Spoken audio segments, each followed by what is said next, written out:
What's up, everyone? I'm wearing my Atlanta Hawks hat because it's cold outside. It's cold. Where are you at, Pfeifer? Where do you live?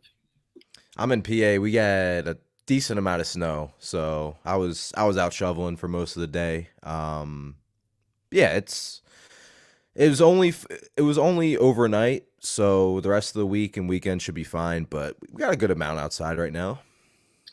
We got some flurries last night, but it's just cold in Georgia. I don't like it. I went to the movies last night. I saw Spider-Man. Finally, we were the only. There was four of us in Finally, the theater. Yeah, have you seen it?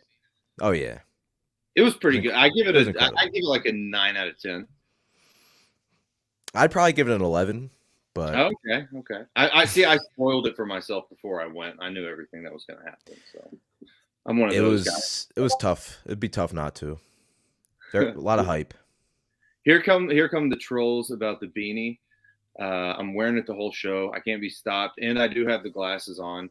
I lost the green hat because of the Sandlot meme. Y'all told me I looked like that wasn't very nice, but got a big slate today. We're sponsored by Superdraft. Make sure you're playing on Superdraft. You know that Weisenberg and Eddie work the hell out of Superdraft. They are making these salaries, I'm pretty sure, for Superdraft over there, and you have them on our shows. So it's probably the best people imaginable to listen to when you're playing Superdraft.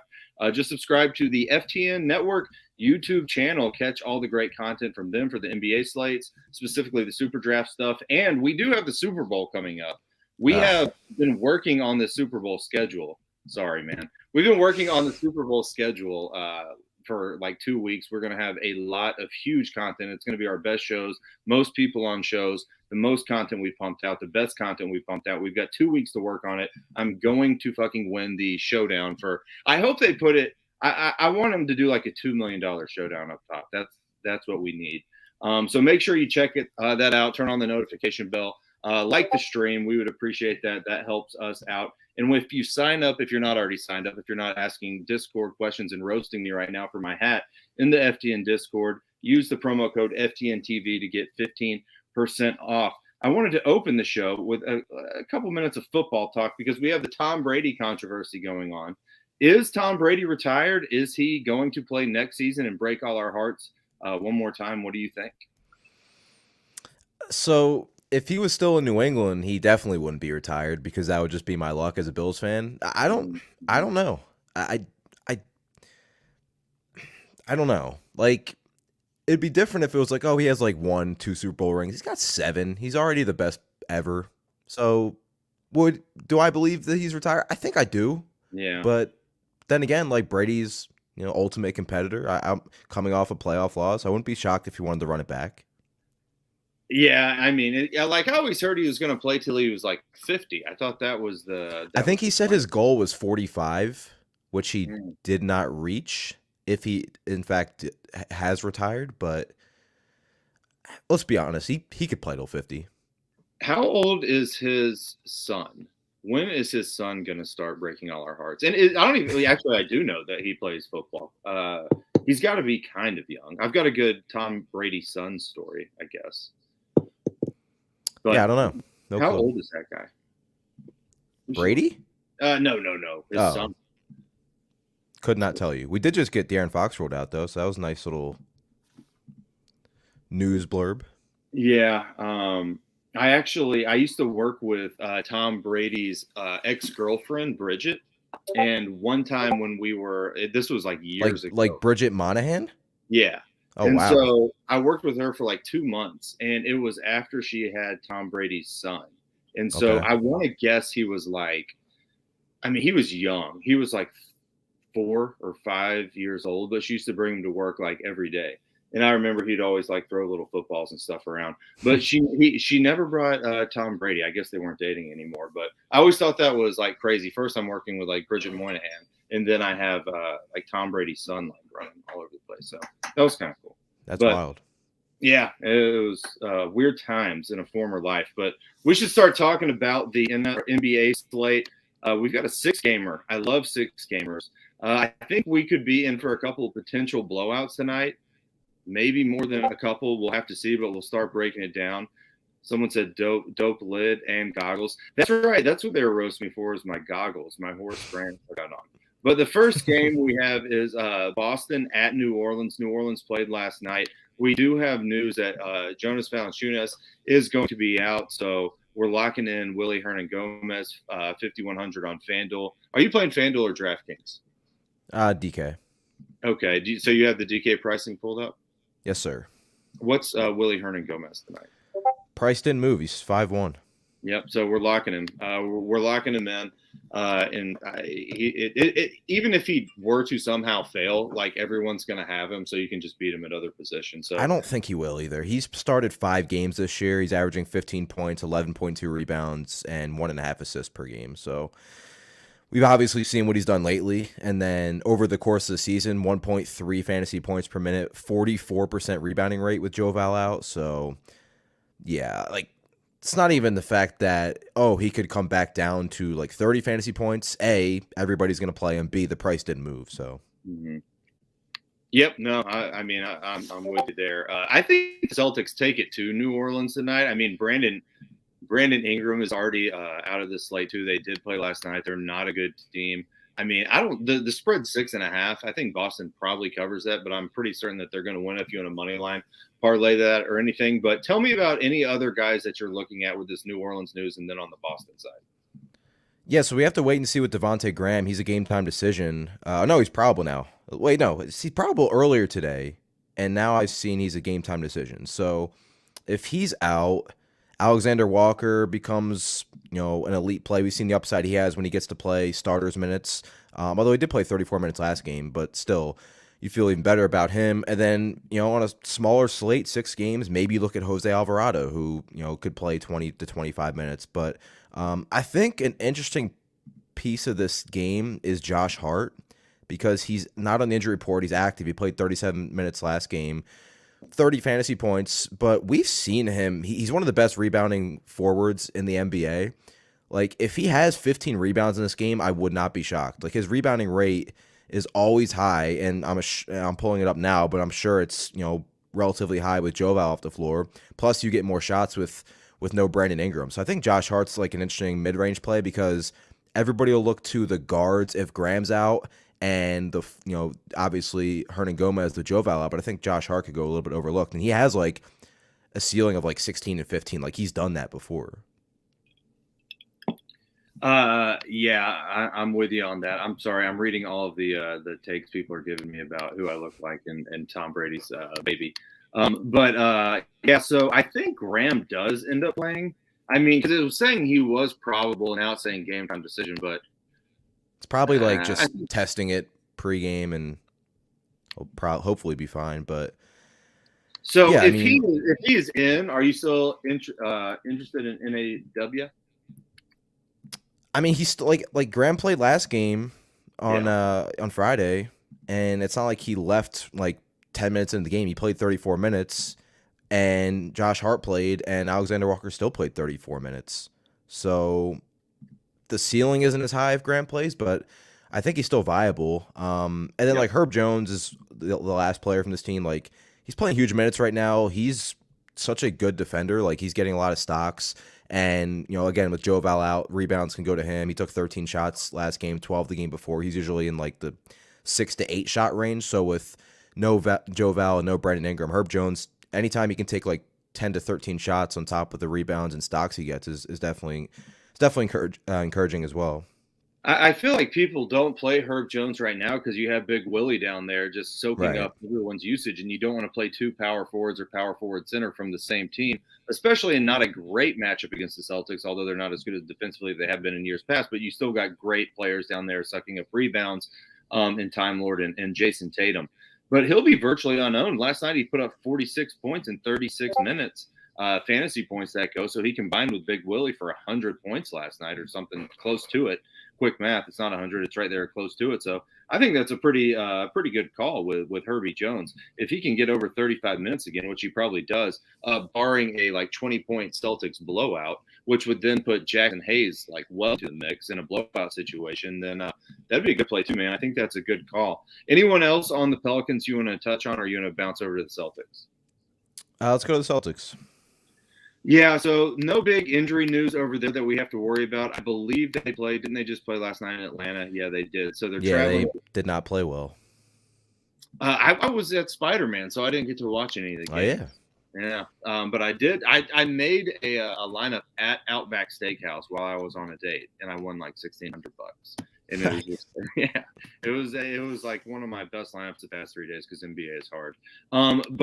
So who do you like over here on the Boston side? Are you worried about the back-to-back travel situation? I'm surprised we didn't get like a Horford rest situation. Robert Williams is playing just, we saw the ceiling a couple games ago. He got off to a great start last game. I think he had like 10-7 early and only finished with 11-10. But it's tough to get to Horford or Williams when you have Hernan Gomez and even some other centers on the slate that are cheaper. I mean, I say this every time Boston's on a slate, like Tatum and Jaylen Brown, nobody ever plays them and they have ceilings. But on this slate, like they're not exactly priorities for me.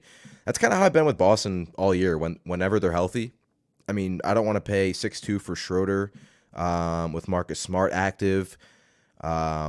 His minutes have been way down the last two games too. I know one was or two were blowouts, I guess, but like still, not even to reach 20 minutes is kind of shocking. So I don't know. Nobody really stands out on Boston unless we get some news in the next 40 minutes. They're asking about a blowout situation for Boston if we would be interested in Josh Richardson. He's 4,000 on FanDuel. He's 3,400 on DK. Any interest in Josh Richardson?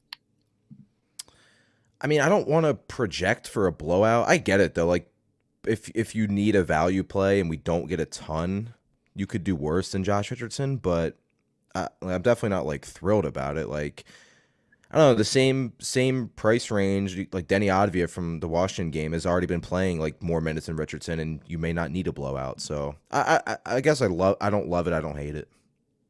Yeah, I don't. Even at the price, I don't think I get there. Now I'm getting roasted for taking a date to Outback Steakhouse. What's wrong? I haven't been to Outback Steakhouse in a while, but Dude, Outback's awesome. It's my wife. It's not like it's just some girl. I wouldn't take just like some girl there. I'd only take my wife to Outback Steakhouse. She's not going anywhere. So all right, yeah, I'm not on a ton of the Celtics guys. Like I think the price makes sense. I'm not going to be on Richardson. Jason Tatum, I actually do think is pretty interesting, but then you're sacrificing a lot to spend up on Tatum. So if you pay up for Tatum, then you're not going to get like Joel Embiid, who is in the best spot of the night.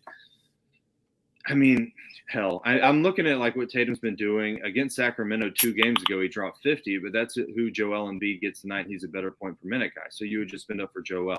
Against Washington, he got 72 with 51 real points. I mean, it's a great matchup for him too. I mean, he's going to be what, like 5% owned? yeah, he's always like I feel like he's always an elite tournament play. Yeah, he is. Jaylen Brown's at 81. Not terrible, but in that same price range, I'd probably take Jimmy Butler, who's 87 on FanDuel. So I don't know. I'm starting to reconsider some of these Boston guys. The only ones I would probably play would be Tatum and Jaylen Brown. If I have to choose one now, I guess it's going to be Jaylen Brown because you get a little bit of a salary savings, and he has a high floor, high ceiling too. And it's good to go up against New Orleans with the guard. So maybe go that way because I'm playing Big Willie, one of my big guys. I'm playing Joel Embiid, so that doesn't leave much room for Tatum. So maybe Jaylen Brown. Overall, I'm way more on the New Orleans side than the Boston side in this one. Trying to see if there's anyone else I want to touch on. Josh Hart, I think's okay. I think he probably do you think he draws more Marcus Smart or do you think he draws more Jaylen Brown? Neither's great for him, but I'd rather him be on Jaylen Brown. Yeah, I just don't even care because like I'm more interested in the rebounding upside he has. Like I said, he's one of the best rebounders at his position in the NBA, and he has been. So like I said, like if you're already seeing an uptick in usage and shots with Brandon Ingram and Joval out, but now like there's a chance, and if it does happen, it probably hurts Hernan Gomez a little bit, but I do think there's a chance that Josh Hart has like a 13, 14 rebound game because he's done it when this team's been healthy in the past. So, games last year with Zion, he's even gotten 13, 12 rebounds. So I think he's interesting in the mid-range, and I wouldn't be shocked if he had like, a really solid double-double. Metu is a game time decision, and then we also have Chris Duarte is going to play. So that's good because we were about to go into the Pacers-Dallas game. I think Dallas just absolutely stomps the Pacers tonight. The Pacers are terrible. I know Sabonis is going to play 9,600 on a back-to-back. I had him last night in my Outback lineup against OKC, former team. Outback lineup. the Outback lineup. Going up against OKC, 4,300, his old team, whatever. They got rid of him. I don't think I get to him again tonight. Let's start there. Are you going back to Domantas Sabonis at 9,600 with Duarte, LeVert, and Brogdon out? So Sabonis had 119 touches yesterday. That is absurd. The league lead is 100.7 with Jokic. So he had 19 more touches than the league lead in touches per game. Like he just ran the show, and he tends to do that when Brogdon's out of the lineup. And with Turner out, rebounds are all going to him. Goga Batazde's out. Like, okay. And I know it's a back-to-back for them, and he's coming off an injury, but like I don't see how they can even afford to limit his minutes because they just don't have enough. Like maybe they play O'Shea Brissett some minutes at the 5, and they have Isaiah Jackson who will play some minutes here, who we can actually talk about as a value play potentially. But like, yeah, I still think Sabonis is very interesting. There is a concern that Dallas, wins this game handily, and if that does happen, Sabonis will be the first player that gets pulled. But I just can't ignore the volume, the sheer volume he had in that last game. Almost 120 touches, dominated the rebounding opportunities, triple-doubled. So, like, I think an interesting way to go if, it's risky because you're probably fading Joel Embiid, but, like, you play Sabonis and you run it back with, Luka or KP. Because, like, Sabonis with Turner and Brogdon out clearly has insane upside. Yeah, that's a really great point that you made about how many touches he got yesterday. So you're selling me on him here somewhat. I mean, I feel like people are going to chase that game, and it's Domantas Sabonis. Like, he can drop 45 like no problem. Someone's asking about Wiggins. I'll get there in a second.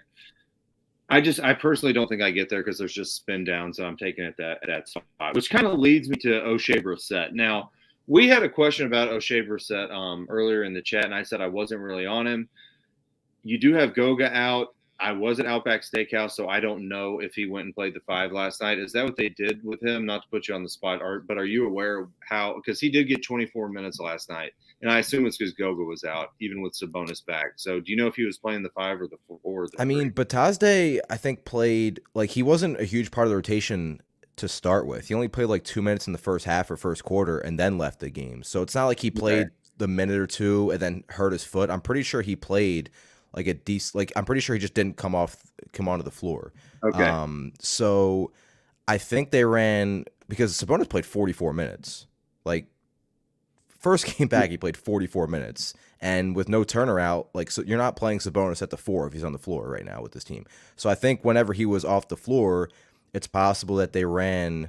I'm gonna check right now, but it's very crazy that he played. I did like again. Maybe it's just because they are so banged up, but the fact that he played 44 minutes in his first game back was pretty surprising. I see your questions, everyone, about the other games. We will get to those, and I will answer your questions. I'm writing down your questions specifically about Wiggins, but quick thought is I think it's too cheap on FanDuel at 6K. Either way, though, like Brissett and Isaiah Jackson are in play. Okay, so talk about Isaiah Jackson, because to me, you need Sabonis. You would have needed. Or sorry, not Jackson. Jackson. I was looking at the wrong game log. Jackson didn't play last game. So Brissett is definitely in play. Brissett, we've seen they can play him at the 5 in this game. Like there was times last year where Turner and Sabonis were out, and Brissett was playing small ball 5 and was getting a lot of rebounds. So Brissett is firmly in play with Goga out, and then Justin Holiday might play a lot of 4 in this game. He's 4,900. I know Duarte's active, or expected to play at least. And then is Karis LeVert going to do anything? He's just too expensive still for me. 8,800 on DraftKings. Devante Graham will start. Okay, that's good. Pelicans starting 5 is Graham, Hart, Temple, Herb Jones, and Willie Hernangomez. Yeah. So Like, I do get worried about Nickeil Alexander-Walker. So to go back to that, I know you like him somewhat. I mean, and it makes sense with the injuries, but to me, it's just a guy. It's hard to he's hard to trust. Like, Yeah, I think you can I know, still play him, but it's obviously not as enticing now. I mean, he's still going to get the minutes. Like, don't get me wrong. He's just not like a high point per minute guy. And it's like he's had 2 out of 3 good games the past 3 games, but he's been in spots before where he's let us down. Like, I doubt that I get to him just if anyone cares, but I don't think he kills you, but I don't think he wins it. I think he's just kind of like a stable floor kind of guy. Let's see. Anyone else on the Pacers I'm interested in here? I don't think really so. With Duarte in, he'll probably be low owned, 5,700. Do we want to go to Duarte? I typically don't. Probably not. On the Dallas side, the big ones you're thinking about are Porzingis, and everyone in chat is right. If it's a blowout, which it will be a blowout, I'm pretty sure it's going to be a blowout here. Kristaps Porzingis is going to be the first one to go. That doesn't mean he can't put up big numbers at 8,200 on FanDuel before he goes. I think he's a pretty interesting tournament play, to be honest. But again, I'm spinning down at the forward position. In the center position, I probably don't have him. As far as Luka goes, I'm going to fade him tonight too. It is a nut matchup up against the Pacers if it stays close. We did just see the Pacers with no Sabonis beat Golden State. Like, it could happen, but I don't see it in the cards tonight. I think Dallas wins this Saturday night. I'm not going to play Luka either. I'm not playing anyone from the Dallas side, and I'm thinking to myself as I say these words. And we do have Hardaway out, right? Yeah, Hardaway's going to miss a lot of time. Brunson's minutes have been massive. They've been massive, and it's a good spot for him. I just don't like playing Brunson with Porzingis and with Luka active. I looked at Dorian Finney-Smith, and, like, maybe that's okay, but he's such a dart throw, like, and I hate playing him in DFS because he's not a huge DFS producer. Great matchup for Dallas. If it's a blowout, someone's got to get going. Am I wrong here? Like, should I be looking at some of these Dallas guys harder? Like, I'm fine with Porzingis. I think especially on DraftKings, he's at worst fairly priced, maybe a little bit underpriced at 7.4. We obviously know what Luka brings to the table, but just the way this game looks, and granted the Philadelphia game could get out of hand too, but like Joel Embiid, it's just tough to not view him as a top spend up. Plus you have, Kyrie and James Harden we'll talk about. So, like, yeah, if this game stays close. Yeah, I mean, the Pacers' defense has been absolutely dreadful since they've been missing. I mean, let's not forget, Brogdon's one of the best perimeter defenders in basketball, and Miles Turner is arguably the best rim protector. I looked at the last 10 games for the Pacers. They're like bottom 10 in field goal percentage allowed at the rim. So, like, they've obviously been missing Turner, and Luka drives a lot, and Porzingis is obviously at the rim more this year than last year. So I think they're both fine, but yeah, they're not going to stand out as, like, top, options on the slate. And I will say, I think Brunson's like a really strong mid-range play because of the minutes, because of the opportunities with Tim Hardaway Jr. out. And Dorian Finney-Smith, if he gets to like 28 fantasy points, you're happy. Has to fall in a couple rebounds, but in close games, he plays 32 to 34 minutes, 4,400 on DK. You could do a lot worse, but yeah, we'll see if the Pacers can keep it close. Sabonis being in and Duarte being in gives them a better shot. So. Yeah, I don't know. I don't see it. I got doubt. I mean, hell, they could still. Sabonis will play in blowouts. That's actually a thing. Like, they will. I mean, maybe not now with the way, second game back from injury, but not to mention, like, they are so far down in the standings. Like, they can afford. I mean, maybe they can't afford it, but like, I don't know. Like, they're just so bad that maybe they'll just, if the game's out of hand, they'll just let Sabonis sit and they'll play Brissett, Isaiah Jackson, whoever. He is on the trade block too, and you probably don't want to get him in. I mean, their whole team is. Like, they already had Turner on the trade block, and now he's hurt, and apparently teams are, like, not as high on trading for Turner right now because of his injury, which we'll see what happens at the deadline, but if he was healthy right now, I'd say it would be like a 90% chance that Miles Turner would have got traded. But it's a good point. Like, Sabonis is clearly, like, the Pacers are clearly a team that's looking to trade at the deadline, and if Sabonis is hurt, he gets hurt again, that obviously complicates things, so. Let's move on to the next game and try and blow through these next four let's try and do it in 20 minutes so we can take questions. Sacramento at Philadelphia. Obviously, Joel Embiid is playing out of his mind right now, like seems to be making an MVP run, going up against one of the best matchups, if not the best matchup, in Sacramento as a center, huge point per minute guy. I mean, should just eat these guys alive. Like 50 points is in the bag. If the game stays close, he's going for 70.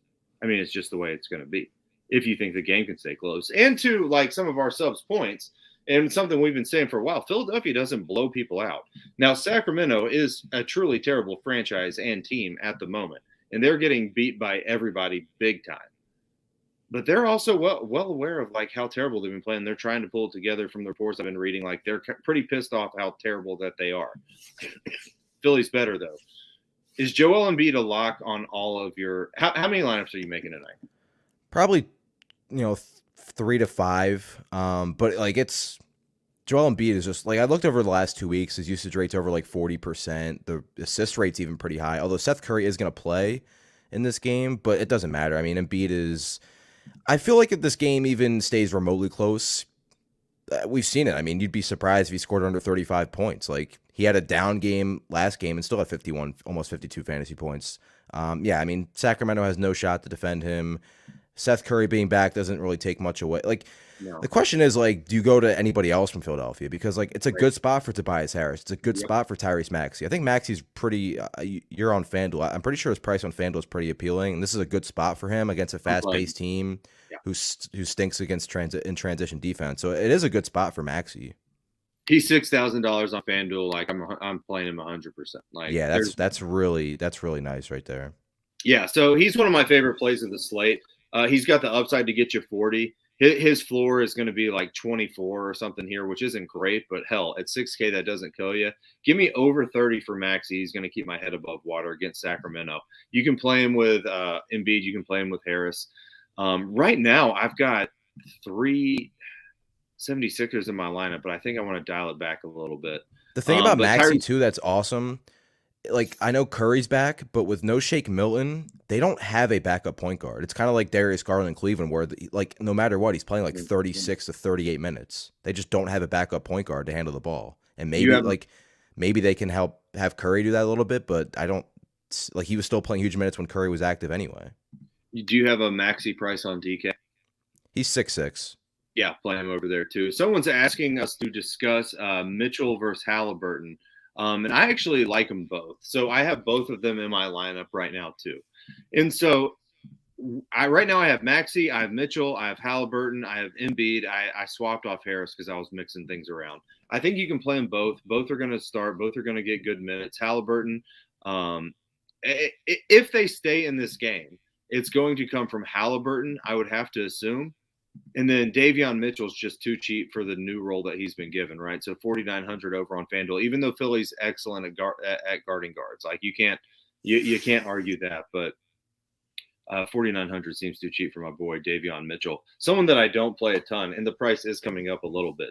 If I have to choose one, obviously it's going to be Halliburton for whoever's asking, but do I mind Davion Mitchell? No, I don't. Would I play more than 2 Kings without having Joel Embiid? No, I would not. Yeah, that's my take on those two. Do you have a preference? Would you consider Davion Mitchell tonight? Yeah, I mean, 4,500. He's attempted 32 shots the last 2 games. I think he's perfectly in play. Tyrese Halliburton has to get going, right? Like he's been really bad the last couple games, but his volume with Fox off the floor, he touches the ball so much. He's been shooting really poorly, but again, like he has like a 25% assist rate with Fox off the floor, 1 point, just over a fantasy point per minute. I still think he's in play. And if you are going, like, I don't hate Richaun Holmes, whose minutes are coming up again. I think Richaun Holmes, when he's good to go and healthy, which I believe he is at this point now after missing some time, is not a 4.8K player on DraftKings. Like, obviously, giving up a center position isn't the greatest when you have Hernan Gomez and then you have obviously Embiid. But I do think just overall, I think he's a little bit too cheap. Then I mean, like, can Buddy Hield get hot? I guess.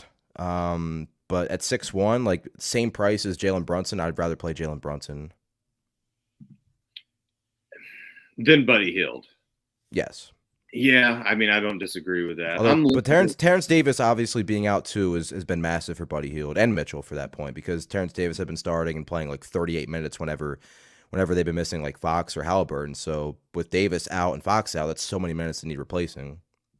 Yeah, that's true. And so, like, as far as Halliburton goes, like, yeah, he had a good game last night against Atlanta in a spot. He should have had a good game against Boston. The game before that, played 27 minutes, scored a point per minute, 27.5 fantasy points, and they got the absolute shit kicked out of him and lost by like 40 points or something. I don't remember. It was a lot. Milwaukee, it was a terrible matchup. I hated the matchup for him, but it stayed close. He played 38 minutes and scored 48.2 points. If it stays close, Halliburton, I like him. I think he's too cheap at 7,700. I don't think I'm going to get to the bigs. And, like, I mean, it helps if Metu's ruled out. Did we get news on that yet? Let's see. I don't think so. It's a 7:30 game, so it starts in an hour. I'm refreshing. I don't think we got news on that yet. I mean, it helps Holmes. It helps Bagley a little bit. Harrison Barnes, you can make a case for, who's going to play big minutes and not do shit with him most of the time. I mean, two of the past 3 games, he's hit 40, which is good. He's getting close to 40 minutes in each game, averaging 37 in close games. 6,100. Maybe I'm talking myself into it a little bit. Should we have any interest in Harry B? I mean, he plays so many minutes. I think his floor is pretty safe. He's like he's the definition of like a perfectly fine play almost every slate, but especially now with, so many players missing from Sacramento right now. Harrison Barnes or Scotty Barnes? That depends on Fred VanVleet. That's right. All right. So, look, my favorite plays from this game, obviously Joel Embiid, Tobias Harris, Tyrese Maxey. That's probably where it's going to stop for Sacramento. And then over for Philly and over on the Sacramento side, Halliburton, Davion Mitchell for me. Is there anyone you want to add to the mix that you like more than I do? I do think it's a very good spot for Tobias Harris. I just hope the game can stay close because, like, if Tobias, but then again, maybe like the game just gets out of hand, but Tobias Harris and Embiid do all the work. I just think I know this spot is good for Tobias. So I have some moderate interest there too, but Maxey I do prefer, and Fred VanVleet apparently on track to play.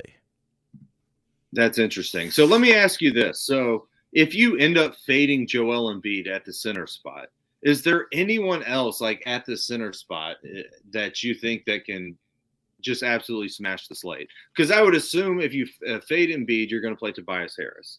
But if you fade Embiid, someone else is going to have to fill that 50 point minimum. I mean, we've seen Sabonis, but there are some concerns. Like he doesn't have the same ceiling, but if VanVleet were to miss, which it doesn't sound like it's going to happen, we've seen Siakam get it massive. Like pretty much he plays point forward and he's center eligible on DraftKings.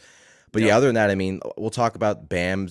I think Bam's underpriced, but Bam with Jimmy Butler active and a slow-paced game against Toronto doesn't have anywhere close to Embiid's ceiling, so it is tough. I do like the call. Like if you fade Embiid for whatever reason, just because he's almost 12K and everything like that, I do like playing Tobias because the defense of Sacramento is so bad that if Embiid has a floor game, I still think Maxey and or Tobias are coming with him and having a good game at their prices.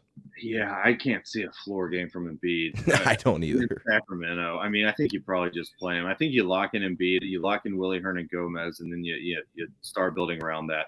All right, I'm taking too much time. Washington at Memphis. The total for this game was surprisingly high. I thought it was, I believe, the third. I'll tell you, Washington Memphis 228 combined total. 111 for the Wizards, 116 for the Grizzlies. Grizzlies are going to win. This is going to make it the tied for the Brooklyn Nets and the Warriors' highest Vegas implied team total of the game. The Sixers and Kings line is 219, so 10 points less. All right, so who do you like from this game? I mean, Ja. Yeah. 5 straight games of 30-plus points. Look at his shot volume. 22, 28, 31, 26, 27. He's taking so many shots. The peripherals are there. There's no reason to not keep going back to Ja Morant. And then we'll see if Kyle Anderson plays. He's questionable. I don't think it matters too much for Desmond Bain. It's more Dillon Brooks and Tyus Jones who are already out. I like Desmond Bain here. I wrote about him in First Look today. The matchup is good. He's averaging the second most points per game off handoffs this year at 2.3, and Washington is bottom 7 in field goal percentage, points per game allowed off the play type. And Desmond Bain, like with Brooks off the floor, is around 23, 24% usage. All the shots go through Bain, and Ja Morant. So we talked about Brunson. We talked about Buddy Hield. I think Bain in the mid-range at the shooting guard small forward position I like a lot. Jaren Jackson Jr. is showing the ceiling lately, and he's one of the better shot blockers in the league, but 12 blocks over the last 2 games, that's massively unsustainable. But at 6'8", like, he's also seeing more usage with Brooks, Anderson, and Tyus Jones out. He's perfectly fine. I just don't expect him to get 6 blocks for the 3rd consecutive game. It's so crazy. Yeah, he's getting it done every night. I do think Kyle Anderson back limits his minutes by like 2 or 3 if Sure. Kyle Anderson were to be back. Because Jaren Jackson Jr., they don't want to give him big minutes, but they've been kind of forced to lately for whatever reason. Like, I mean, if the guy's playing good, just give him minutes. He's usually in that like 30 to 31, which again, he's always like in the mid 6K price range, so he can easily get it done there. But yeah, like, again, he blocks shots as well as anybody in the league, but 6 in 3 straight games seems very unlikely. Yeah, it really does. I think Memphis wins. You think Memphis wins? It's tough. These teams are going the opposite direction. Washington's completely fallen off, and Memphis is just surging. So it's at home, even though it's second of back to back. It's hard to choose, the Washington Wizards in this game. Celtics, Dallas, Memphis money line parlay has just been submitted by me. So with Memphis getting healthier, we don't have to think too far back to when like the team was healthy and the minutes are just. Memphis is one of those teams where you can't count too many minutes unless it's for Ja Morant. I mean, you make a good case with Desmond Bain. You're not going anywhere. Like, I'm not playing Melton. I'm not playing Conchar. I'm not playing Kyle Anderson if he's in. I doubt I get to Jaren Jackson Jr. Price is coming up, and Kyle Anderson. I will say I forgot Zaire Williams is doubtful. He was playing like 28 to 30 minutes. That solidifies Bain's minutes. Could make Conchar more interesting at 3,800. He could get up to like 27 minutes. Opto was spitting him out, but I wasn't feeling it at all. I feel like with Conchar, like you need like some of the big guys to be out. Because he had one of those outliers 17 rebounding games not too long ago. So I'm not on him personally. On the Washington side, they're also a team that spreads the minutes around a lot. Spencer Dinwiddie, 5,800.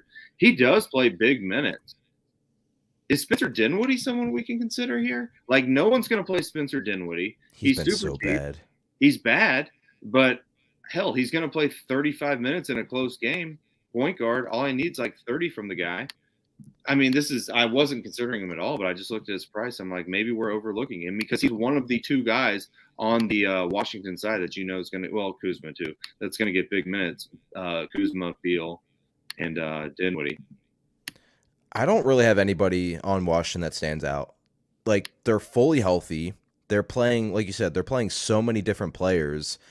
They're using like 4 different centers now. I mean, Gafford, Trez, Thomas Bryant, Rui's playing 4 and some 5. Like, it's just ridiculous what they're doing. I mean, it's not ridiculous. They're finally healthy. Thomas Bryant and Rui missed the entire first half of the season.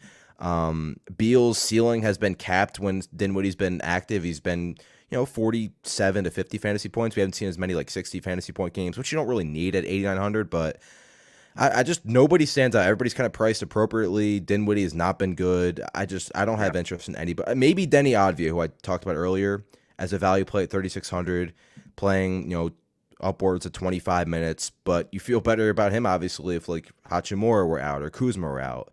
I mean, Hachimura is only playing like 12 to 15 minutes most games. But yeah, I mean, Washington's like the least appealing team on the slate for me. You're right. Brooklyn Nets give up the most points to the point guard on the slate, followed by the Kings, followed by the Pacers. Memphis Grizzlies are 4th. Give up a lot of assists to point guards, but I probably got a little excited about that. Bradley Beal, I don't think I want to play him at 9,000. Any takes on Bradley Beal we should talk about?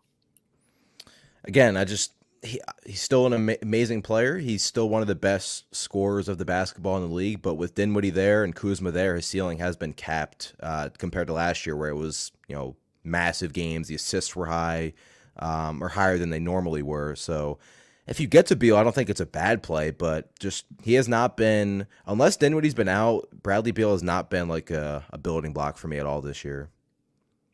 Let's go to the next game and try and buzz through it. Toronto at Miami.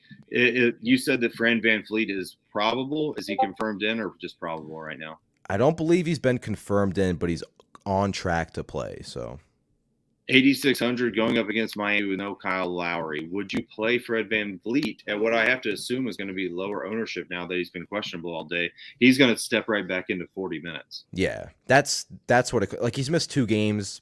Whatever. We know he's playing 38 to 40 minutes if this game's close.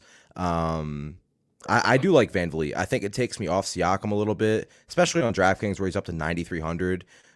His assist rate is way higher with VanVleet off the floor. I mean, Siakam's obviously still going to play massive minutes, but VanVleet is easily my favorite player from this team. Gary Trent's had some huge games in VanVleet's absence. 5.4 is not a bad price tag for him, but obviously not as exciting. I think it honestly comes down to VanVleet for me from this team. I think OG's floor is pretty high at 7K, but we've seen a couple ceiling games from him, but it hasn't been like because he's taken like 25 shots. He's gotten some stocks and some rebounds and assists, but it's still 2 of the slowest paced teams in the league. Miami might be the best defensive team in basketball. They have so much versatility on defense. But the best individual matchup might be for VanVleet with Kyle Lowry out. So it's VanVleet for me. If you get to Scotty Barnes or OG, I think it's fine. But it's mostly Fred VanVleet, who I think is interesting on the slate now that he's expected to play because I don't expect him to play 25 minutes. Like when he's on the floor, he's playing 38 to 40 minutes. You make a good point about how it's a slow-paced game. It's one of the lowest totals of the night. But at the same time, what kind of offsets that is that they're all going to play 40 minutes, like all the starters. So it's always tough, like projecting these Toronto guys because it's usually a slow-paced game with them, especially playing Miami. But they're going to play a ton of minutes. Someone says Hart or Maxey on DK. I'm playing Maxey over Hart. What do you say? I do like Hart, but I do agree I prefer Maxey. Yeah, I'm with you there. So the Toronto situation got a little bit sticky for me. I was looking at Precious Achiuwa. He will, let's see, they're going to start VanVleet. He won't start now. They'll start. Yeah. They'll probably move Siakam to the 5. Yeah. Yep, you're right. So can't play him, even though it's former team narrative. Unfortunately, 3,700. I was going to be into that. So can't play him anymore. I would VanVleet would be my favorite guy. I'm probably going to get off Trent at 6K because VanVleet's back. OG, I think his price is up too high, even though he's been playing fantastic. Siakam's fine, 8,800. And Scotty Barnes, 6,300. Any interest in Scotty Barnes, 6,300, who's still going to play a bunch of minutes? Yeah, he and OG are still in play for me, at least on DraftKings. But if I'm not, outside of VanVleet, they would be the next 2 that stand out from Toronto for me. All right, cool. Let's move on to the next game, unless you have anything else you want to touch on, so we can get some questions in. We didn't talk about Miami, but real quick, assuming Butler's playing, which looks like he is, I think he's perfectly fine. And I like Bam. I think he's underpriced at 7.3. Yes, it's a slow-paced game, but sometimes slow-paced games can benefit centers. And at 7.3, especially with Siakam at the 5 against him or Boucher at the 5 for minutes, I think it's a sneaky good spot for Bam. So I just think he's underpriced. I like Bam and Jimmy Butler. Yeah, I don't disagree with that. He's only 8,000 over on. Someone in chat asked about PJ Tucker. No, just I don't on this slate. He'll probably play 27 to 30 minutes. Like I'd rather play PJ Tucker than Josh Richardson. I know it's not the same position, but in that same price range, at least Tucker gives you solidified minutes. You just have to. He's actually been shooting the ball from 3 really well. I'm not expecting, he had 20 points and 18 points the last 2 games, real points. Not expecting him to shoot 7 of 9 and 6 of 8 from the field, but still the minutes should be there. It's not the worst option, but I don't expect the shooting to continue. Yeah. Yeah, good call out on Bam and Butler too. I was skipping over Miami. I think he's too cheap, 8,700. He does have the toe injury. He is questionable, but looks like he's going to play. Do you have any concern about that toe injury for Butler? Not really. I feel like he's kind of been dealing with a bunch of stuff this year, and as long as he's active, I still have interest. And again, Kyle Lowry out, so more ball handling duties. He should be. As long as he doesn't leave the game early, which we can't predict, I think he sets up really well. Is he a lock? Should we lock him in? I don't know about a lock because the game environment's not as appealing. Yeah. But I mean, like the small forward position, you have Tatum, Brown, and Butler, and then that's really it. Like Bain's small forward eligible on DraftKings, Josh Hart. Like there's some good value plays, or mid range plays, but like that's a huge reason too. We talked about Tatum and Brown. Like Jimmy Butler is way cheaper than Tatum and cheaper than Jaylen Brown, and I would just rather play Jimmy Butler. Yeah, you're right. Last game was hit on real quick. Nets at Golden State. Golden State 8-point favorites. You're going to have Kyrie Irving playing if he passes his COVID test going into Golden State. James Harden didn't play last game, had the hamstring injury. It was the same hamstring, I believe, that hindered him in the playoffs last year. I'm pretty sure. Was. Yeah, Golden State, Steph Curry's got the best matchup on the board at point guard going up against the Nets. But do keep in mind that a lot of that is with Kyrie Irving off the floor when you're looking at like fantasy points scored, which is what I do. Klay Thompson, I can't play him even though he's looked good. He's still going to have limited minutes. Andrew Wiggins, 6K I like on Klay. fantasy. Okay, go ahead. I like Klay. I liked him in the Minnesota game. He's taking plenty of shots. He's only 5'5", so he doesn't have to play 30 minutes. And someone in chat brought up this point earlier, and it's a really good point. Like, I want to be on Klay Thompson the game he does play 32, 33 minutes. Right. So I think at 5'5", he's perfectly in play. Obviously, on DraftKings, you get the 3-point bonus, so it helps. But I just think we're getting to that point where Klay's played a handful of games. He's starting to get the rust off, and that could be terrifying. So I actually do I think Klay's my favorite player from the Warriors, actually. Really? Yeah, I mean, I just want to hear that like the minutes are lifted or something, man. Like, yeah, of course. But in tournaments, that makes it appealing to get on that before. Because like right now at 5'5" on DraftKings, if we had word Klay was playing 32 minutes, he would be very popular. Yeah. I personally don't think he's there yet. I think he's there probably physically, but I don't think Kerr wants to do that yet. So yeah, it's totally fair. Yeah, we'll have like to see. I'd be a little surprised if he played 30 minutes, but like I think that if he does play 30 minutes, that'll probably be the cap. Like that'll be the ceiling for minutes, which at 5'5" on DraftKings, he could still get you like 35, 40 fantasy points. My favorite play from the Warriors is going to be Andrew Wiggins. He's too cheap. He gets a ton of minutes. He's going to get more All-star starter. All-star starter, Ford Wiggins. So I'm into him. I think he's too cheap. I looked at Otto Porter, but the minutes have gotten a little weird with him, so I don't want to play him, even though I like going up with bigs against Brooklyn. Same kind of goes for Kevon Looney. He's just not going to get. He's just going to get like 30 minutes. I mean, he might, but you just can't play Looney on this slate at 4-7 when you have Hernan Gomez. He's only center eligible on DraftKings. We talked about Embiid and Bam, and I like Kevon Looney as a player, but yeah, you just can't go there. It's only Curry or Wiggins for me over there. On Brooklyn, it's really only Kyrie Irving. I don't play any of the Nets ever because the minutes are weird, and I'm worried about James Harden's hamstring. So I'm not going to play James I'm a little Harden. worried too. He's going to be like not owned at all, but I'd rather have Irving, but I'd rather have Curry over Irving. So there you go. Even though Irving, I prefer Kyrie over Harden as well for the savings. Somebody asked in chat about seeing an article that Curry figured out why he was struggling shooting. He fixes mechanics or whatever. Yeah. Interesting thought. I think it's a bullshit article. Like, it's Steph Curry. He's gonna he can do whatever. Like, it doesn't matter. He was just, having like an off few games or whatever. He dropped like 56 last game. He's fine. He's one of my favorites. Someone asked me my favorite spin up on the board aside from Joel Embiid, and I said Steph Curry. So. Yeah, I mean, if his shot's back, because he was up and down for his fantasy point totals were really up and down during that stretch where he was slumping, but. Yeah, I mean, we know what Steph Curry can do. If he's going to take 20 shots, and we've seen the last game when he's at least remotely on, he's got as much upside as not anybody in fantasy, but he's probably be like top 10 or so in upside among players. He's not on Giannis or Jokic or Embiid level, but Pacers starting LeVert, Duarte, Holiday, Craig Sabonis as expected. Mavs are starting Luka, Brunson, DFS, Kleber, Maxi Kleber. He's terrible. It's his birthday. Is it? Okay, well, I hope he enjoys his birthday because he's not going to enjoy the game because he's bad. Then we have, let's see. There was something else I saw on here. We're getting a lot of Brissett questions. Final thoughts? I think he's perfect. I think he's perfectly fine. Do you? You think he gets? I think he can play some. I think he can play some. Well, I mean, Dallas isn't going to go small very often, but like if this game blows out, he will play. If it blows out, he will play. But and I think it blows out, but you need it to blow out. I just don't like playing guys off the bench. I don't like doing it. I don't like doing it. And I wouldn't do it with more than like one guy on slate. So if you have O'Shea Brissett, then don't play any more bench guys. You don't really have to, though.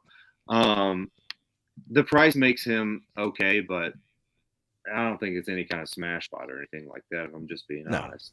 Like, he could totally shit the bed. And he's not going to go out and drop like 40 or anything like that, but you don't need him to at 4K. So, let's see. What else we have here? Harden questionable. Okay. Is he actually? Oh my God, he is. Wow, a hand injury. He's not going to play. The Warriors. Damn. All right, so real quick, if we get word he's out, Kyrie's a lock. Patty Mills becomes a lot more interesting, and Kessler Edwards. Oh wow, that came out of nowhere. Yeah. That's not great for me at the moment. So he's not going to play. Golden State, especially especially at this point of the season, right before not right before, but close to the All-Star break. He's already dealing with the hamstring on top of it. Plus, this team's been Durant's already out. You only have Kyrie for half the games. I feel like anytime Harden is even on the injury report, probably leaning towards more doubtful than active. But we'll see. And of course, it's the very late game. Yep. Yeah, it sure is. What are you doing with the rest of Brooklyn outside of Kyrie if we get no Harden? See, that's what I'm trying to break down right now. Because we haven't seen this yet, where it's just Kyrie and no Harden and no Durant. Right. And you're not playing Bruce Brown. Like the shot volume is going through Patty Mills and Kyrie. I guess Kessler Edwards will have to play minutes. Let's see. Let's take Harden. See, the thing is, too, is we have Nick Claxton back tonight. Right, and that takes you off Aldridge if you were on him.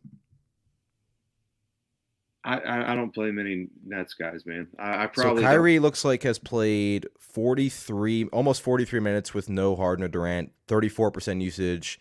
Cam Thomas is at 25%, but a lot of that probably came when they were missing, a lot of players. Cam Thomas's minutes haven't been great lately. I mean, Bembry, 3,700. His minutes have already been kind of stabilized anyway. In the 25 range. Would you rather play Bembry or Brissett? If I know Harden's out, Bembry. Okay. Yeah. Bembry's going to start too anyway. Yep. Okay. That's tough. I guess we have hours to wait on that news, so we can talk about that a little bit more after lock. What else we got going on? I think the Warriors should win pretty easily if James Harden's out. Yeah, you think so? Winning, you've got Dallas winning, you've got Memphis winning, you've got the Warriors winning, so pretty easy. I agree with you. Like Harden getting added to the injury report like this, like I just don't think he plays. He's not. Could be wrong, but no, I'm pretty sure he's. I mean, I would think he's out, but how long do they let Kyrie run? I mean, is he going to crack? I mean, he's going to get it's very hard to go against the Warriors being a guard as it is, right? Because they're very good to go up against the guard. And now it's just going to be sole focus on Kyrie Irving defensively and let everyone else do whatever they want. 9,400. It's not like he's cheap. Do we have to have Irving? That's my conundrum right now.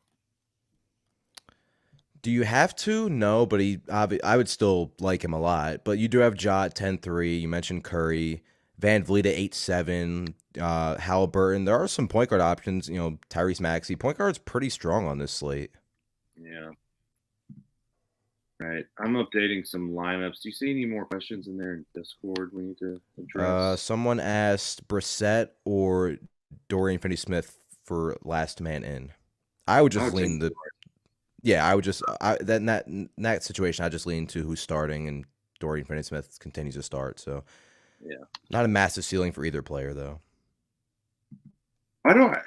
Yeah, I keep finding myself on Dinwiddie. I got to get off of Dinwiddie. I mean, if you have a strong feeling, go for it. I've been impressed with him this year, unless unless one of Dinwiddie or Beal out, like if one of those two are out, the other one's in a great spot. But otherwise, they just kind of taken away from the ceilings, really. Yeah. Washington is literally, I believe, at full strength. Like I think everybody is active for this team continuously. It's good for them, but for fantasy, it's like they don't have a single player on the injury report. It looks like. Buddy Hield, first team, Brissett. People keep asking me about Brissett. Like I don't like him that much, so I don't like Brissett that much. Harden questionable. Okay, yeah, all the same stuff. Slate's about to lock. Let's close it down. There's no more questions in Discord. If y'all have any more questions, I'll hop in there the next 2 minutes and try and answer them. But good luck on the slate. I'll be in all night. I don't have anywhere to go, so we'll break down the Harden news if we get it. Adam, appreciate you joining me today. Good luck on your slate and good luck tomorrow, and good luck to the Bills in 2023. All right, see ya.